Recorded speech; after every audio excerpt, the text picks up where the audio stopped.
എല്ലാവരും ജീവിതത്തിൻ്റെ ഓരോ ഓട്ടത്തിലാണ്.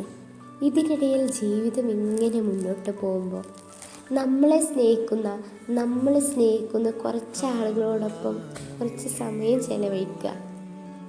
ഇതൊക്കെയല്ല ആ ബന്ധങ്ങൾക്ക് നമുക്ക് നൽകാൻ കഴിയുന്ന ഏറ്റവും വലിയ സംഭാവന. അതൊരു വൈകുന്നേരമായാലും വൈകുന്നേരങ്ങളിലെ ഒരു കപ്പ് ചായ ആയാലും. അങ്ങനെ ഞങ്ങളുടെ കുടുംബത്തിനു വേണ്ടി ഒരു ദിവസം മാറ്റിവെച്ചു. മലനിരകളാൽ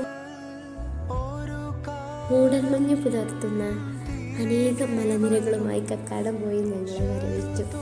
ഒരുമിച്ചുള്ളൊരു വൈകുന്നേരത്തെ കപ്പ് ചായയും കളികളും കുളികളും എന്തിനേറെ പറയുന്നു ഒരുപാട് ചിരികളുമായി മാറിയ ഒരാ ദിവസം.